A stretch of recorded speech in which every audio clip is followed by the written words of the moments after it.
Hello and good evening to everyone. It's time to enjoy because it's time for yet another invigorating session of Tête-à-tea, which is always special for all of us.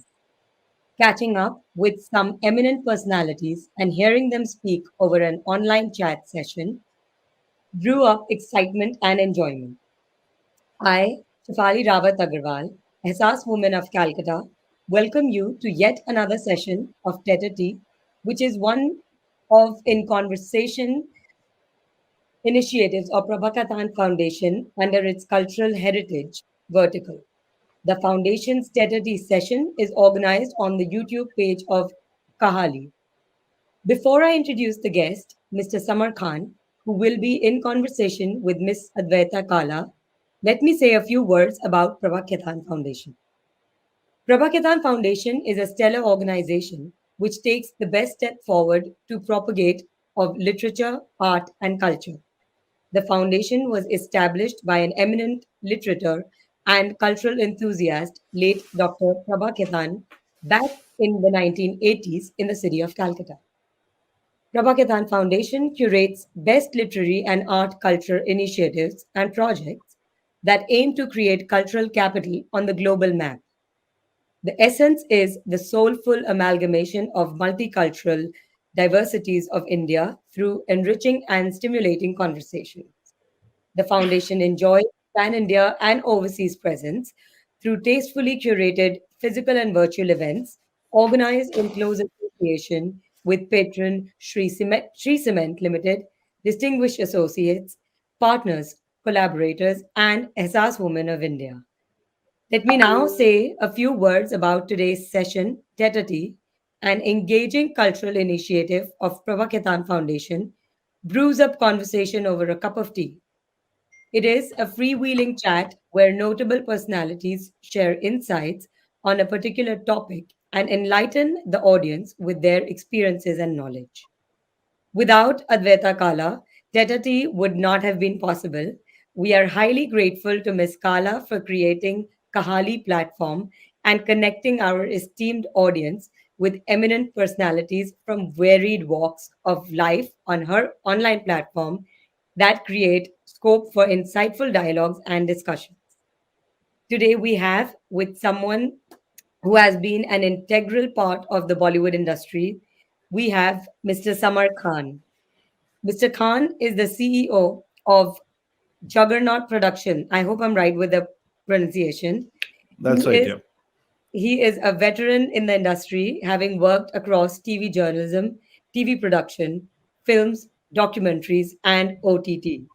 He has a rich experience in writing, directing, and producing creating content for films, televisions, and OTT.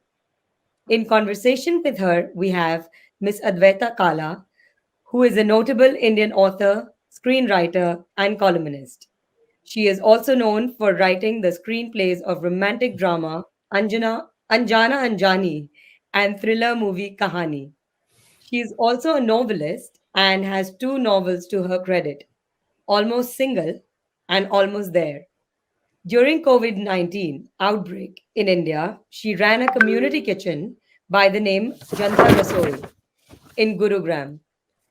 Today's topic is future of Bollywood and OTT, which is sure going to be an interesting one. Today's Tête session is supported by Sri Cement Limited. Now it's time to begin the session. Over to you, Advaita, to initiate the conversation with Samar Khan. Thank you. Thanks so much, Shefali, and everybody. Wonderful. So, thank you so much, Samar, for joining us on this evening, Monday evening, where we're going to be far away from a Friday release. So, I think, this is good. We can discuss this without getting into specifics about any particular film, and nothing is weighing us or pulling us back in that sense. But, Samar, I also want to share with the audience that Samar is one of the original from the 90s entertainment journalists. And I'm talking about TV entertainment journalists, because remember, that's when cable TV also took off. So he used to come on TV and do entertainment journalism. Then he kind of moved on from journalism on to direction. He's directed the much loved Shaurya, and And after that, I don't. You're like me, Summer. You can't stick to one thing. Now he's like become this head honcho. And I mean, because that was a really loved film. You could have built a career, as a director, but you kind of moved on from that very quickly, didn't you? I did actually. I mean, I think at that point of time also certain things happened where my film after Shaurya for some reasons was getting delayed and stuff, and then I got an opportunity to get into OTT, and I realized that it's an exciting field, and I should try my hand in that. And I think I think more than me deciding my career paths, life has decided my career paths. And whatever life threw at me, I took it as a challenge, and I took it up, and I said, okay, let's do this also. So I didn't really have a definite career path as such. I mean, like you said yourself, that you keep dabbling in different things, and I keep dabbling in different things. And I've got a message saying thanks for creating the character Brigadier Rudra Pratap Singh. um, and I mean, coming on Shaurya, I would love to say that, unfortunately, Brigadier Rudra Pratap Singh has been misinterpreted by a lot of people, and I don't want to get into that discussion on this particular forum. But I think the film was made with a certain messaging behind it, and the messaging is of inclusion, and the messaging was of wanting to tell the world that the Indian Army is above caste and creed and religion, and the Indian Army only believes in the color of the uniform and the national flag and the pride of India. But the way, I mean, we all understand how creativity is. It is interpreted by different people in different ways. So Sure. let people interpret it the way they do. But I I think, to always tell say, you, this is the way I made it. translation rights belong with the viewer, frankly. That's true, I think actually. I mean, that all of is us this. that is true, actually. And I think that's the beauty of creation. That's the beauty of content creation. And I think that's also the sometimes it comes back to really bite you in the backside, because Mm, you didn't really want it to be interpreted a certain way, but it's interpreted a certain way by the audiences, and social media amplifies it. So sure. that's the world we live in. That's the world we live in, and we have to create content that we believe in. I think all content creators have to work, and you have written two films, and I don't think many people know, but Advaita and I also collaborated on a show called Illegal Season 2, which was last year. And I think I think creating content has to come from your own gut belief and your own system, and your own wanting to say something through the characters that you are creating. And Mm, you and the audience can interpret it in any kind of way. And mm. so you don't really have control over that, Advaita. I mean, you've done two films, and you have also, you write columns, and you are a much loved and much hated person on Twitter. So what you are saying. So Yeah. you know what you're saying, but you really can't control the interpretation that the audience has. Okay. But you've had a leaning towards, knowing you that the way I do, I know that you do have a leaning towards stories that do have a backdrop of the armed forces. Yes, I do actually, and I think not many people, or I think a lot of people now know it, that I was in the National Defense Academy, and I was there to complete. Were you? I was there. Yes, I was there I in didn't the know National that. Defense. Yeah, so I was there I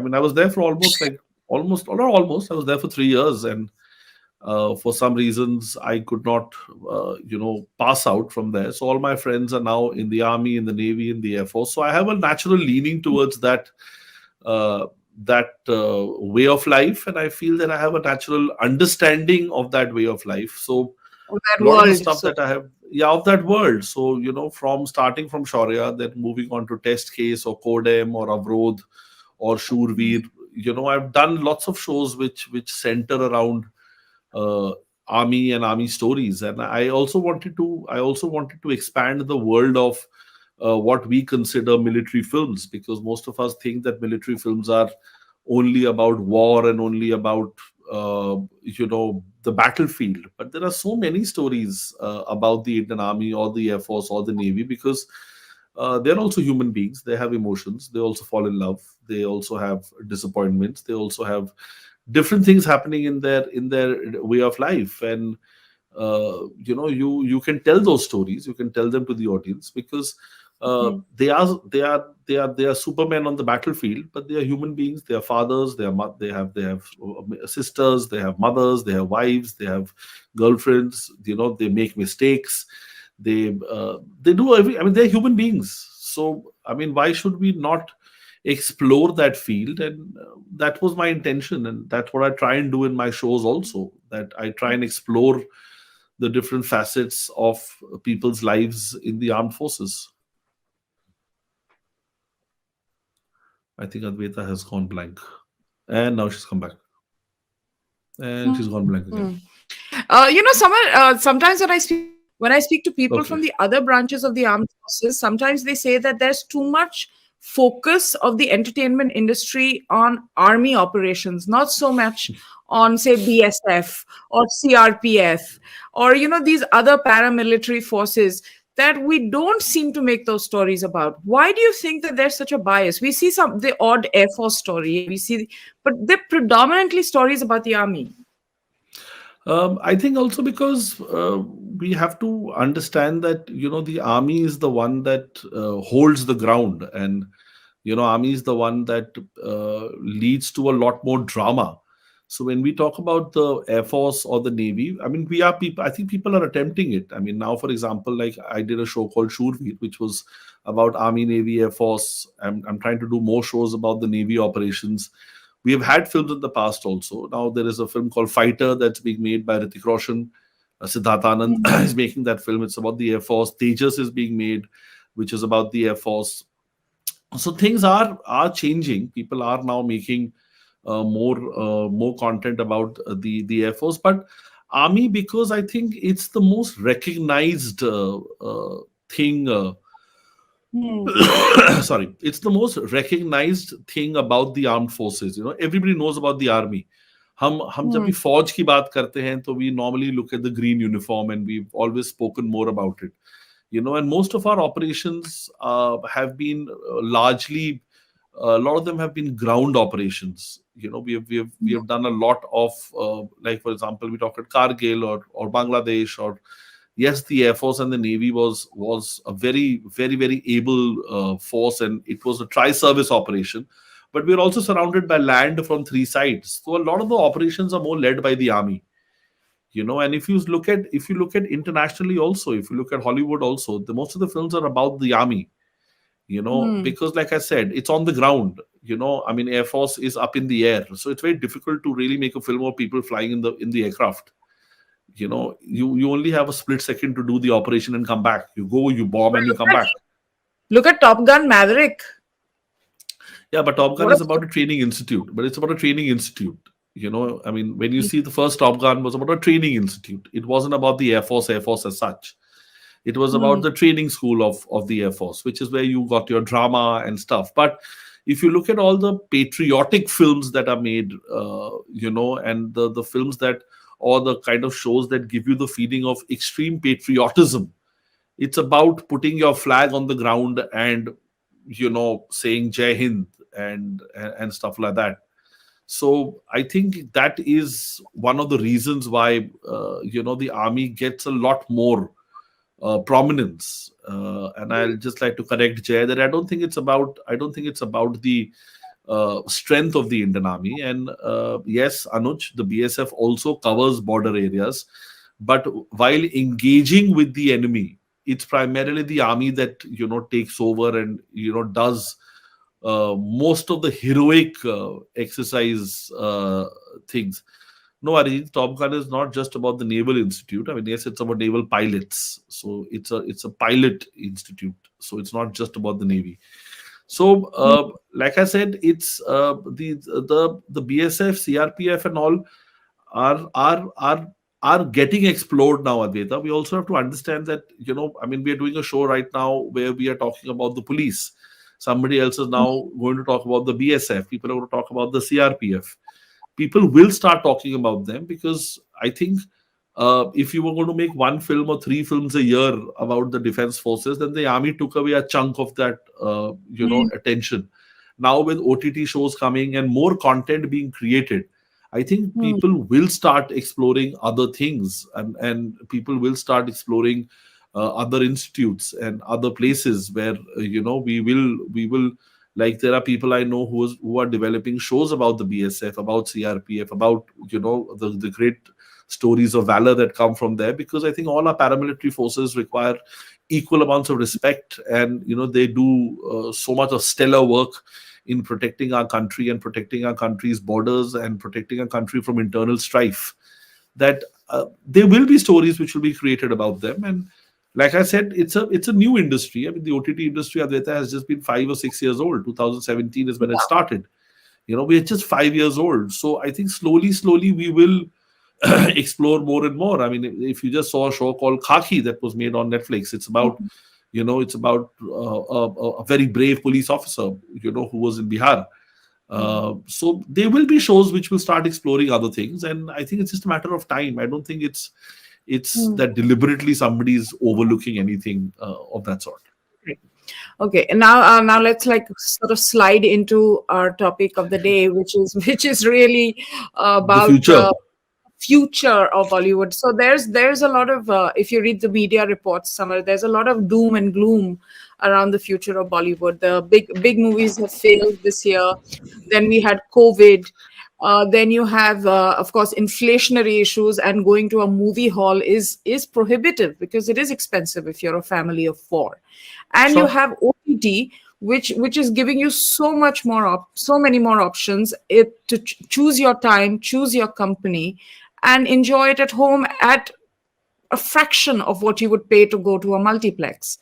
So, in this given environment, where the big films are really not doing well, there seems to be a shift in viewer choices. And I want to know: is there a sense of anxiety in the industry? Is there a repivoting that is going on? Are people taking note of this change, and is the industry I going to change, or see. are I they going to think stick I to where they do? no. I don't think anybody is going to be foolish enough to stick to a losing position. If you're feeling that there is a shift in the audience perception and audience tastes and audience belief, then obviously you as an industry to survive will shift, will Hmm. change. And I would like to say over here, like, this is in my 25 years of being in the business. I think this is pretty much the third or the fourth time that I've been on a panel where somebody has said that this is the end of Bollywood, and oh, we are going to go through a really bad phase. I mean, we had the whole sorry, we had the whole VHS thing which came up, and everybody said that, oh, people will now sit at home and watch a movie, and nobody will go to cinemas to watch movie. Then we had Hmm. piracy that came in, and everybody was like, oh, now again Bollywood will not be able to survive it, and people will sit at home and watch it. Then we had cable TV that came, and everybody said, oh, now the satellite rights are being sold at a very small price, and people can sit at home and watch it. Why would they go Hmm. and watch it at cinemas? So it's a cyclic thing, and I think we need to understand that it's been primarily, if you remove COVID. I mean, COVID was a time where I don't think any industry was able to plan for the future, Advaita. I mean, nobody knew what the future will be post COVID. Hmm. So, COVID, if I remove COVID from it, I mean, I think Bollywood has had one bad year. And that one bad year is suddenly you have had headlines all over the place saying that, oh my God, the industry is going through a bad phase. Yes, it's been a, I would say that it's been a tough year, but if you see the numbers, if you go by sheer numbers, and if you go by just the sheer kind of box office figures, there was an article I was reading in the Economic Times that the total box office number has pretty much remained the same Hmm. of this year. The percentage of Hindi films has gone down, but the total Interesting. number has remained the same. Now that's something that I think we have to keep in perspective, that there is a shift in primarily people not wanting to go and see the Hindi films, but people are still going and watching films. I mean, today, Avatar, I think has done about 150 crore weekend, which is massive, Right. and it's done in all languages. It's done in all languages. It's not Hindi. I'm not saying only Hindi. Hmm. It's done 150 crore box office in India. Now we have to look at the larger picture. Now, if I look at Hindi cinema, and we talk about Hindi cinema, because Hindi cinema is the most popular form of spoken about cinema. I would not like to get brickbats by saying that it's the most popular kind of cinema, whatever. It's most spoken about, you know. Hmm. But Hmm. there has been a paradigm shift in the last 2 years or 3 years where films from the South and more actors from the South are gaining acceptability and gaining popularity at par with Hindi film stars. You know, Hmm. we have had. I mean, let's not kid ourselves that one of the biggest names of the Hindi film industry has been Mr. Rajnikant. You know, who does not come from Hindi cinema. One of the biggest names has been Mr. Kamal Hassan. He does not come from Hindi cinema. You know, Mr. NTR, Mr. MGR, they don't come from Hindi cinema. Correct. You mean in So the film industry? Yes, the the in the film Indian. industry, in Yeah, the Indian film Mammootty, industry, Mammootty and Mohanlal and Mohanlal and Mammootty, and there's so many names. There's so many names if you know come down to it. It's just that we it's like Hollywood that they market it much better. So Hindi cinema gets marketed much better. People speak about it much more. People write about it much more. You know, and it's more popular in the world outside. I mean, if you go towards Malaysia and all these places, Tamil and Telugu and the other things are far more popular than Hindi cinema is. So right. so Hindi cinema is facing a challenge. For sure, it's facing a challenge.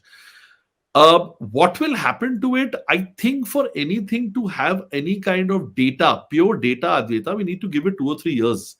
You cannot Hmm. base a judgment on changing the whole thing that's been working for so many years over one bad year. And you've had one bad year, and you suddenly everybody can't panic because of that. I mean, obviously, the usual things are being said about the film industry, which like, oh, we need to make bigger films, we need to Hmm. make spectacle films, we need to do all of that for sure. You know, for sure. And I think somebody very interestingly pointed out on the chat right now that yes, there is a huge challenge that the OTT world has thrown to cinema. Now it depends about how filmmakers are going to take that challenge, because the OTT world is giving people a lot more option. There are So far more opportunities. tell me, Samar, I want to explore this a little more with you. When you say that there is a shift in viewer taste towards regional or let's say cinema from the south as opposed to Hindi film cinema, why do you think that is? Because Hindi film cinema production Because we values had a are choice. on Because we par. have a choice now. Advaita, we have a choice. So two things. I mean, Is one it thing, two us things I would stars? like to. Stars are not No, it's appealing. not. No, I What don't is it? think so. I think there are two things we need to come. We need to address it on two issues. Number one, I think a lot of regional cinema has, and I'm saying it out, putting my neck on the line and saying the regional cinema has far superior writing than Hindi cinema. You know, Hmm. their writing Oh, is blame far the superior. writers. Classic. No, I'm Blame the not. writers when things go No, wrong. I'm not. I'm not blaming the writers. I'm blaming a system. Now, in Hmm. that system, you know, the regional cinema, you know, regional cinema has got great writing. So the writing is plays a very important part in it. Sorry, I think also what has happened is that, you know, regional cinema because of OTT, you know, and because of the films which were dubbed and brought out and stuff, people have started watching them, sampling them. Word has Hmm. spread, and there is a choice that the audiences have today between. It's like saying that if you didn't have a choice, then you would eat the same food every day. But if you had choice, you know, you would Yeah. try and sample some other food, you would try and sample some other content, and once you sample it and if you like it, then you would promote it, and social And media makes that promotion much easier. and also, I mean, if you talk about, of course, RRR, Yeah, Golden Globe nominations, Critics' Choice Award nominations, Best Picture there, Best Director. I mean, big ticket nominations. Not small ones. yeah. Oscars. Let's see what happens. What's happening there? I mean, so we're talking about India, but even on a global scale, they're getting something right. Yeah, but see, we also have to remember that, you know, maybe RRR is our crouching tiger, hidden dragon. That, you know, there was Mhm. one breakthrough film that came out from Hong Kong, and suddenly everybody started noticing Hong Kong, and everybody suddenly felt, oh, those are great films. It's not that Mm, it's the flavor, you know. So RRR is maybe our crouching tiger, hidden dragon. Maybe it is our life is beautiful. It's not that Italian mm, cinema was not great before that. Hollywood suddenly noticed it in Life is Beautiful. mm, They did notice it before that, but mainstream. So mm, RRR is a great example of a film that, you know, is now the flavor of the season. But Mm. we seem to forget that Telugu cinema makes lots of films. Every week they are having a release over there, but all films are not being able to cross over. A No, and few they films have crossed over. and as an industry also, when we talk about films in India, regional films that have like artistic value, Telugu cinema doesn't really come to the fore. You talk of Malayalam or No, not at all. Bengali. Malayalam, because see, Telugu cinema and Tamil cinema, Telugu and Tamil cinema is far more commercial in its outlook. Yeah. It's far more commercial in its outlook. So I think Telugu and Tamil cinema, like you rightly said, don't come into the artistic, Hmm. speaking The about. It's first. Malayalam or Bengali. Yeah. Yeah, it's Yeah. Malayalam or Bengali that gets spoken about more. But coming back to the point that it's not that all South films are going to do a crossover into Hindi. There will be Yeah. some films which will do a crossover into Hindi. Hindi films or Hindi content creators, I mean, are going through a process of rejigging, realigning, trying to figure out things, gauging audience taste. But it's too early. Again, like I said, it's too early. Surya Vansham came out last November, which was our first big release post the COVID opening up of cinema theaters. So That's right. You're actually, right. it's just been a year. It's Hmm. just been a year. And yes, we have had, five or six big films or seven films that have not worked. Not yet. But we have had years like this in the past also. I think the Hmm. noise is just amplified too much. It's just amplified, and everybody now wants to just talk about and say, oh, the future. And it's 2 3 events. Yes, the films have not worked. There have been 4 or 5 really big films from the south that have worked. So suddenly everybody is now, it's just too much of noise. We need to no, I'm not saying that as bad as Hindi, Jay. I'm not saying southern industries not doing as bad as Hindi. And probably the reason presence on single screens. Sure, I mean, Hmm. single screens, it's a very important point he's made that single screens do make a huge impact. See, pricing is one aspect, Advaita, which is a separate aspect of our Yeah. discussion. I think the main thing the one thing that we were discussing over here was the noise that's created, and everybody suddenly seems to spell doomsday. Hmm. The one point that I think pricing, which you also brought up, Advaita, I think it's a very important point that pricing needs to be rejigged. But again, it's a private business. Correct. We are no one to tell PVR or Inox how much to sell their tickets at. Hmm. Okay, if they are not going to sell tickets, they will shut shop. So they're also businessmen. If they're going to run into losses, they'll figure it out. They'll figure Hmm. it out and say that, okay, this is the price we need to price up films at. Hmm. So I think I don't think that we can tell anybody, we can't go to a restaurant and tell them to price it at a certain point. We Hmm. can, Hmm. if they are losing money, Advaita, and if they are losing business, I think they are smart enough to understand that they need to rejig their prices. Yeah. And if they're not going to do well, they will do it. Hmm. They will, of Correct. course, do it. I mean, You yeah, know, sure. there's also been, I saw some news reports, interesting ones, like people like Varun Dhawan, Ranveer Singh saying, oh, we want to do South Indian movies now. So there's like a reverse migration happening, right? Back in the day, it was like if a South Indian, film actor cross over to Hindi cinema, fairly or unfairly, he became like a national icon or somebody who had achieved a level of success. Now it almost seems to be working in reverse because you have these young heartthrobs from the Hindi film industry, both of them successful, wanting to move to the south. I don't think they want to move to the south. I think the idea is collaboration, and I think we are also seeing a kind of cross pollination, and I would say a mini kind of globalization in our industry, where they're realizing that because the south stars, like for example, and Allu Arvind or a Prabhas, Mm, or a junior NTR, or a Vijay Setupati, they are all becoming very popular names. So they are mm, realizing that why not collaborate? And there is, see, why not collaborate? Why not get into that space where they can collaborate? For example, again, I'll give you an example that, I mean, Jackie Chan was not a Hollywood star. Jackie Chan was a star in Hong Kong, in that region. But suddenly, when he became a big star over there, he did one film that did the crossover, and suddenly he was a big Hollywood star, and everybody wanted to collaborate with him.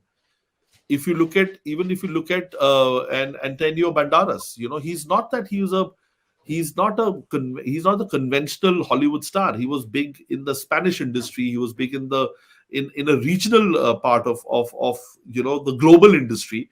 And suddenly, when True. he became big, everybody wanted to collaborate with him. So, Mm. I mean, the film industry works with market forces, and if market forces are today demanding that there is collaboration that happens between various industries, it will happen. It We will have happen. had It will happen. I mean, let's not forget the fact that people like Mr. Gurudat, people like Mr. Rishikesh Mukherjee, people like Mr. SD Burman, they all came from Bengal to Bollywood. Hmm. They were not the traditional Hindi film Directors. what were Mm. directors or filmmakers or directors. They all came from there. Yeah, So, yeah. a cross pollination is a function of market forces. So, if a Prabhas or a junior NTR is doing a huge box office, Mm. a big Hindi film actor would like to collaborate with him, because he would be like, why not? And Yeah, and also I think in the 2000s, late 90s, we had that Punjabi moment on in Hindi cinema. Where you had a lot of Punjabi influence yes, in cinema, in songs, in all of those things. And now maybe do you think we're moving towards that, South Indian, because Hindi I cinema don't like know. I don't. I mean, that national, could be. it's national Yeah, in that but level. see, I would say that cinema has always been, and you and I were discussing this, Advaita. Cinema has always been a vehicle for our cultural. It's the In soft fact, it's the cultural. question. Yeah, Yeah. it's a soft cultural representation of our culture. It's not a documentary film. It's not a dance performance. It's not all of that. It's basically a soft representation. It's a soft representation of our culture. So whether it's the song and dance, whether it's the way we eat our food, whether it's anything else, we Mhm. represent our culture through cinema. And most of the films, like you pointed out, were rooted in Punjabi culture, Correct. or mostly in North Indian culture, because that's where the maximum revenue came from. It was a Mm, function of revenue. mm, So, it was a function of revenue. And when we talk about the big filmmakers, when we talk about people who really popularized the cultural milieu of the country, people like Suraj Barjatia or Mr. Yash Chopra or Mr. mm. Karan Johar, they are all from the north of the country. Yeah. So they made that culture more popular. But when a Maniratnam sir makes a film like Roja or a Bombay, he brings the culture of the south to the forefront. He brings that culture into the cinema that he makes. Mm, So, mm. we are seeing. And if today the audiences have also, like, the content we are making on OTT. I think OTT is a prime example, Advaita, where you're seeing actors from all over the country being brought to the mainstream. Yes. We Good I mean, we actors did that wouldn't very get good the spot actors. on the big Correct. I mean, screen. yeah, we did a show called Avrodh, where we had Abir Chatterjee, who's a huge actor in Bengali cinema. We brought him to OTT. I know he made his debut. We did a show called Shurveer, where Regina Cassandra was brought on, and she did a Hindi show. There are so Mm, many other things that people are doing. Samantha, I mean, people forget that before anything else, she was in Family Man. mm, And Family Man really was like a breakthrough for Samantha. mm. So, what the OTT is, I think, a great example where you're seeing that more and more stories are being set in different regions of India, and Mm. more people are being cast from there. It's no longer that you don't need to have a North Indian man play a South Indian character. But Yeah. no, but tell me, Samar, when are we going to have a breakthrough, like a Fauda, for example? You know, that's gone global. Why are we, with such an old industry, with such an industry where there's so much money invested, Why are we not able to make that breakthrough content? Uh, I don't think that we are not able to make the breakthrough content. I think, uh, again, you are, yes, giving the example of Foda. There is a Squid Game that breaks through from somewhere else and comes up, and I think my answer to that, Advaita, would be that I think we are making content right now to appeal to an Indian audience. Hmm. Because we are a huge audience, and we seem to forget that we have to cater to that audience first, and we are catering to that sensibility to start with, because we are a large audience. But uh, I would say that there are shows that uh, have done reasonably well outside. We haven't had that one breakthrough show yet, which has Hmm. done internationally very well. I mean, yes, Correct. I would be foolish to say that we have done that. We really Hmm. haven't reached that show yet, which internationally has done well. When it's going to happen is anybody's guess, because I think nobody No, knows. that was my next question. As someone who's in the business, who's actively developing concepts, talking to people, listening to pitches, in the mix, how far away do you think we are, from what you hear in the industry? Not necessarily something you're doing yourself personally, but from the I don't noise think and we are talk. very far away. See, I don't think we Hmm. are very far away, because we are now exploring. If you were to ask me honestly, Advaita, I think the most brilliant thing that's happened because of OTT is that I think more and more writers are getting an opportunity to tell their stories, Hmm. because we were only making 200 films a year. So Hmm. now in 200 films, there is only a certain amount of storytelling that you can achieve. I think Hmm. because of OTT, more stories are getting told. More Hmm. stories are getting an opportunity to reach the audience. More people are able to bring their stories from the heartland or from the hinterland are coming up. I mean, if you see the popular shows of the year, whether it was Hmm. a Gullak, whether it's a Panchayat, whether it's Tabbar, Love it. whether Yeah. yeah, whether it's a Mumbai Diaries, whether it was a Rocket Boys, whether it's Hmm. an Aryanak, there are these are shows that are diverse in nature, but they are Hmm. finding their audiences, and that I think is the beauty of the OTT world, where more and more storytellers are getting an opportunity. And that is Hmm. where the greatest challenge to Bollywood lies. I think the greatest challenge to the Hindi film industry is because more and more stories are getting explored. So the what uh, what what I think the Hindi film industry needs to do is to then up the game, to either make it a great visual spectacle, because we can't really compete with that on a Hmm. small screen, on a laptop screen, and also enhance their writing. Because if you look at Avatar, I think if you read the reviews of Avatar, if you read what the press has said about Avatar, I think what they basically said is that even though it's a great visual spectacle, it's also very good storytelling. Hmm. So they're not missing that out. So it all Hmm. boils down to the fact that more and more storytellers are getting an opportunity with OTT, and I think it's just round the corner. I mean, it's just round the corner. It just needs that one show to get international recognition, to get Because international whatever. I always feel that we have such a great tradition or a legacy of storytelling, even if you go as far back as our epics. They but we've not been able to do the Game of Thrones, the Lord of the Rings, all of those things. So I just sort of circle around that every once in a while. But Yeah, you know, move, okay, go ahead, but we are Samar. not we are not we are not we are not that old in industry also, Adita. I mean, people have been doing a lot of content creation in Hollywood for a very long time. They also have more budgets to play with. They're looking at a they're looking at like a global audience. We are still looking. See, English is a language is spoken pretty much all across the world. People watch English films all over the world. Hollywood has marketed that really well. Yeah, and we Hollywood has made the American president the strongest and the most powerful man in the world. Whether and today correct. that's more of a myth than a reality, but they've done that. Yeah, but They've they marketed it really well. I mean, they yeah. marketed their films really well, It's a very well-oiled machine. So we are quite a distance behind them. Let's not kid ourselves, but we will get there. We will get there, and I think technology has really helped in bridging the gap between the two industries very quickly. Hmm.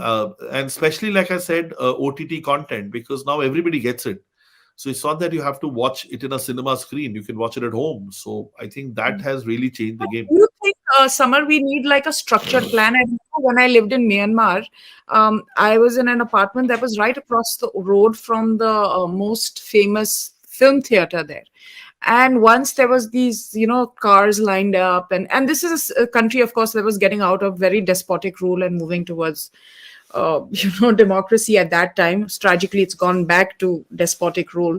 But during that time, it was making that transition. So it was still an oddity to see, a buzz around a cinema hall and nice cars and the buzz of glamour and red carpet. So I remember being perched on my window and watching from afar, and I found out that it was actually the Koreans, the South Koreans, and they were Mm. running a whole festival and bringing their top Korean stars to a country like Myanmar, which is really a small audience for them. Although I have to admit that their film tastes are split between Hindi soaps and Korean films. That's really the two areas at that time. This is 2012, 2013, 10 years ago. So that was where they were split.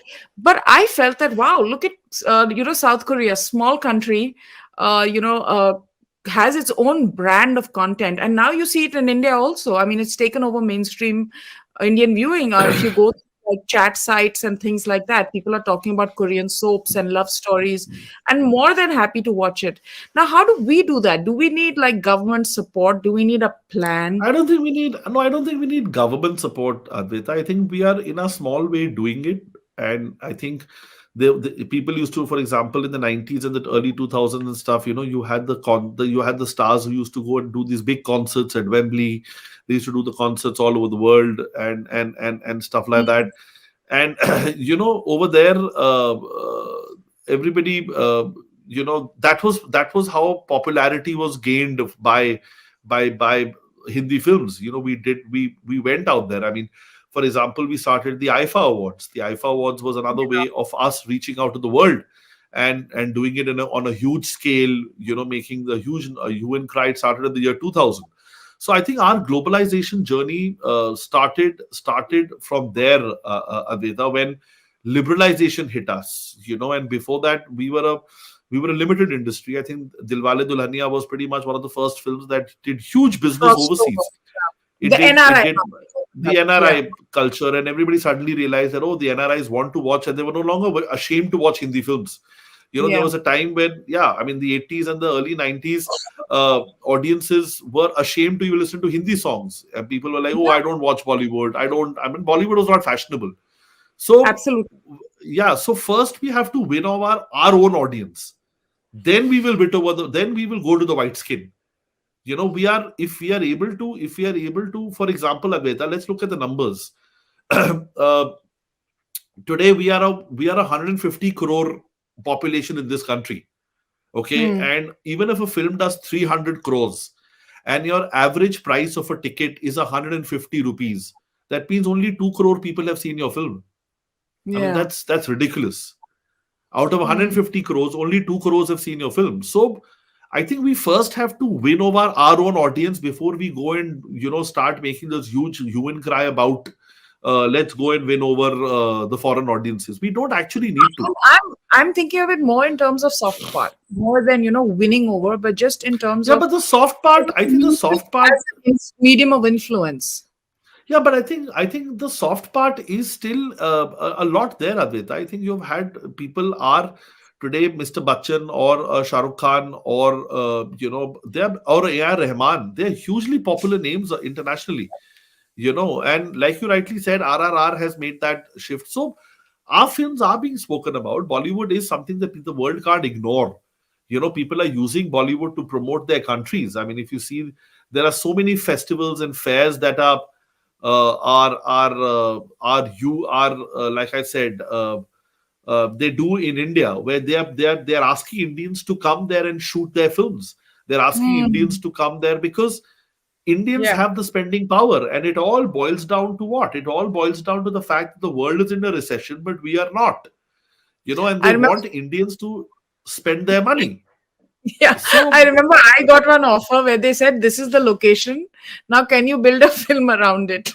And I said, yeah, "What?" so that is the that is now that's the way it is, that we are, I mean, we are using Bollywood soft power. We are using Bollywood's soft power to promote ourselves as a country, as a culture, as an economy, and everywhere, whether it was, and everywhere where we go for summits. I mean, let's look at it like that. I mean, yesterday at the FIFA World Cup, you had a Deepika Padukone who went and unveiled the trophy. Now, I mean, you can create whatever noise you want to create about it, but football is not even an Indian. It's not that Deepika Padukone was invited because she's a global icon. And Nora Fateh football, is also there, by the way. Nora Fateh was exactly, also. Nora Fateh was performing, so it's a global sport. Now, if she was performing for a cricket World Cup, I can still understand, oh, she's Indian and blah, blah, and all of that. But she was a global brand ambassador standing next to a Spanish goalkeeper who's played for Real Madrid. He's played for Spain, Casillas. So why was Hmm. Deepika Padukone chosen? Deepika Padukone was chosen because she's a global brand and Now, she's a tell me global something. face. This is where I want to ask you. Do you think it was because she's a global face, or if we hark back to your previous comment where you say we are not in recession, we have money to spend, and we have faces like Deepika who represent that market?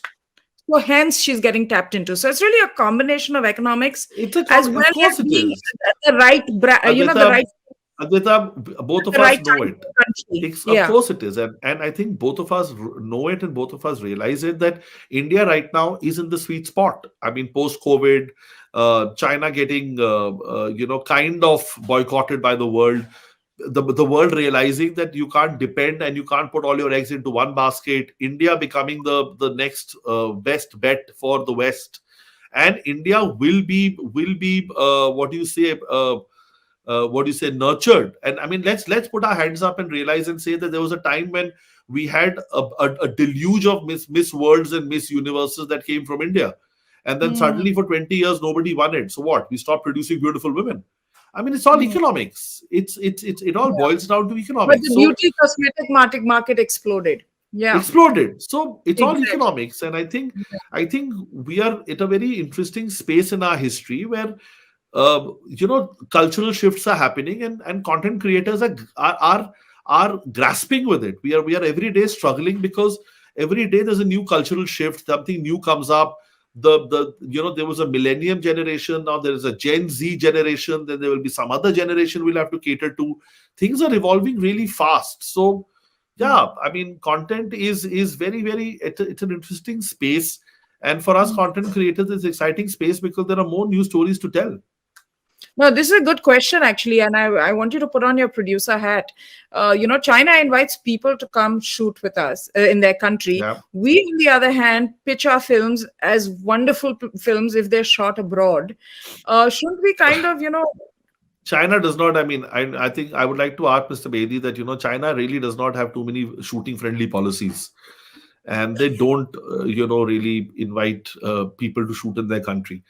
Number two, the problem would be that most of us in India is a unique country, so the story needs to be set in India in a way that it needs Indian backdrop. Hmm. Otherwise it gets very difficult for a film that is based in New York to be shot in India, or a Hmm. film that is based somewhere else to be shot over here. I mean, you can talk about Lord of the Rings. They went to New Zealand because they had to create it in the Middle Earth, and they had vast jungles and they had infrastructure and all of that. So I think India has enough films being made in India to be shot in India that will really generate the economy from India. So we don't really need the West to come here. And I think, like I said, we are a unique landscape, Advaita. So it gets very difficult for a film unless it's really based in India, to suddenly use the Indian landscape to tell a foreign story. And Hmm. so I don't think China also does that. I don't know. I mean, I would not like to. I would like to not hazard a guess, but I don't think China has a very friendly, come and shoot in our country, Not kind of doing it policy. doing it a couple of years ago because I was again working on a particular project where in No, China it fair enough. was. They did it because they were doing it because they suddenly were opening up their market. But then COVID happened, they Yeah. slammed the And they market stopped. shut again. Yeah. Yeah. Yeah. So And it's now all about Cafe, it's all economics. Cafe Domus has asked this a couple of times, so we'll just ask it now. When are we going to make a Gemini Man a movie shot at 120 frames per second? Do you know anything about See, it's this? a yeah, it's a technical. That's a technical thing, and you can shoot a movie at 120 frames a second, but you need a maverick filmmaker with a maverick thought to try and do that. So I hope there is somebody listening in, and a maverick filmmaker decides to make a film like that, or the story demands a film like that. We have also made a film called, I don't know how many of you remember it. I mean, we made a film called Pushpak, which was a silent film made in the 80s, which nobody Hmm. had ever heard of. And then suddenly West has realized, and they made a silent film. They made The Actor, and everybody spoke about The Actor, and everybody was like, oh my God, Hollywood has made the film called The Actor, which is all about a silent film. Guys, we did it in the 80s. So, we need to also talk about our cinema. And when will we do this is an interesting question. But when the story demands it, I guess the filmmaker will do it. I Hmm. need to leave, I think, Yeah, Advaita. I think we're done. I think we're done. We kind of definitely enjoyed this. It's always a freewheeling conversation with you, Summer. And I really want to thank you for sparing the time. No, no, my pleasure. It was great fun.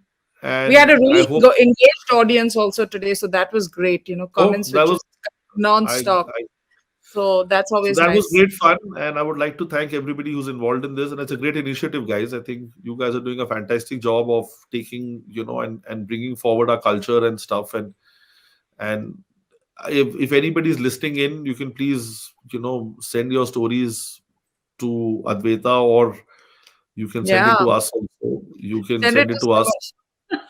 No, no, please do. I'll be more than happy I'm not a money lady. I want to be, but I'm not right so now. yeah, so I mean, you can send us your stories and stuff, and we'll be more than happy to listen to them because, like I said, we're all looking for new stories and interesting stories all the time. Thanks, Summer. And I'm going to hand over back to Shafali. That was nice. Thank you.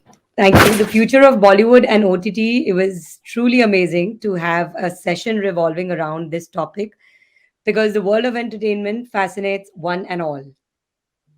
On behalf of Prabhakidan Foundation, I would like to thank Mr. Samar Khan for sharing his brilliant thoughts and perspectives on the topic. I express my gratitude to you, Mr. Khan, and to Ms. Kala for hosting today's session on her YouTube channel and engaging in a cherishing rendezvous with Mr. Samar Khan. I would also like to express my sincerest gratitude to patron Sri Cement Limited and associate Kahalli. Last but not the least, a big thank you for an amazing and receptive audience. Thank you for taking out your precious time and attending the online chat session. Goodbye to you all. Thank you. Thank Thank you. you. Thank you very much. Thank you.